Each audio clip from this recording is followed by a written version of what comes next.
this winter, I am going to install this Renogy 20 amp DC charger.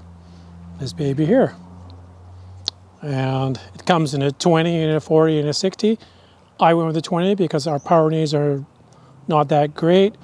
And I figured the 20 amp will, you know, it'll give us more than what we had, because with this long truck and the power that comes through the 7-pin connector, we're not getting any charging hardly at all, just a few amps at a time. And yeah, from campsite to campsite when we're boondocking, it's just not doing anything. So this will give us a boost. And yeah, I'll walk you through the process of installing this thing. So let's get to it. So with this big truck and this trailer, we're looking at 30 feet of wire that I have to run. Renogy calls for 6-gauge wire for that distance.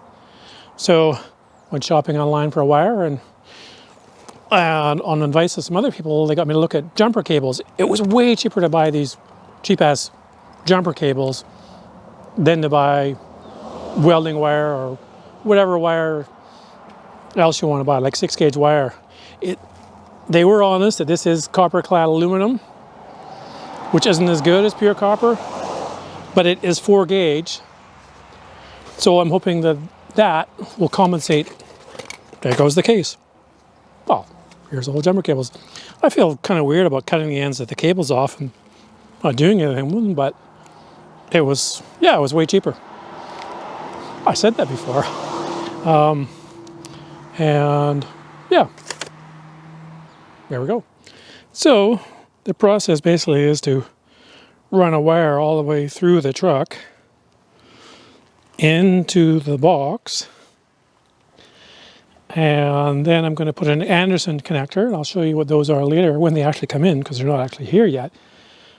And then today's job was to fish the wires through from the fifth wheel hitch there, assembly all the way through into where I'm going to mount the baby, or it's not my baby, the DC converter inside here. I haven't quite figured it out yet.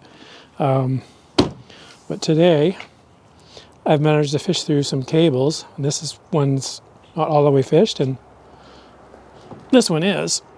And I'm just using this battery vent here to help me fish the cables through. Now, I would have loved if those cables didn't have to show there, but I tried fishing the cables through the route that the factory put the tow cables, and there was no way. It comes through there and then through the frame and out by the propane tank here. And it's like, no, I tried that for a long time. No luck. So then I tried to fish it through up here. And wouldn't you know it, there's a beam right there, so you can't, and it's steel, you can't drill through it. It's part of the frame. So the wires have to come out here and pop back in, which is not the greatest, but at least they won't show very much. And they'll go down into there, and away we go. And then the ends will be somewhere up in here,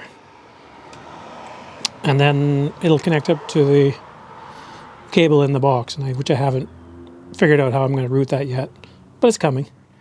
There's the wire that I showed you earlier.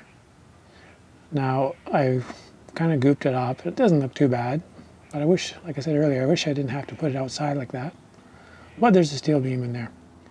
Okay, today we're back to this DC to DC charger, and today I've pulled the wire through underneath. Didn't take too long. It was really hard to film, so I didn't, but basically I just found a place along the frame where it could fit without chafing against anything, and then I zip tied the hell out of it so that it wouldn't rub through during the miles and miles this is going to go down the road. And here at the battery, I got one of these terminal things so I could put a I'm going to put a 30 amp fuse on here onto this power block that RAM has so kindly supplied for us, and then the negative terminal there, and then the wires go, you're not going to be able to see probably down in the dark, they go down there, and I'll show you where they come out. So in here in the box, I've got the wire pulled through at the front of the box with an Anderson connector on it already put on. And I think I mentioned in the previous section of the video, I'm going to use an extension cord to get back to the trailer here.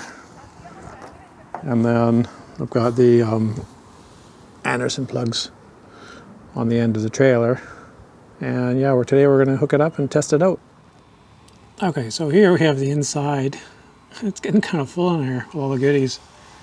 And there it is up there, basically bolted to the bottom of the bed, because that's our bedroom right above there. But yeah, that's it. And the wires come through from the front around the back of it. What we're seeing here is the DC output side, and that goes down to the battery. So it's pretty simple, this part, once you get the wire routed through with all the power. This is the final piece of the puzzle. This is my storage bay. The battery is immediately on the other side of the wall.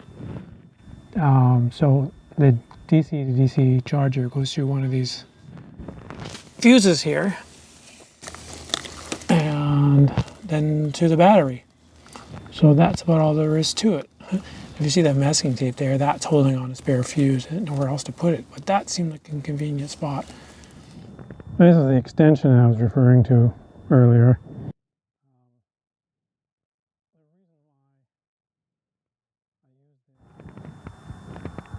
I have these batteries kicking around, and if I plug them into the DC charger, I can use them to recharge my batteries, and I don't have to carry these in the trailer anywhere because, yeah, most people's trailers are pretty close to overloaded, and these things are heavy.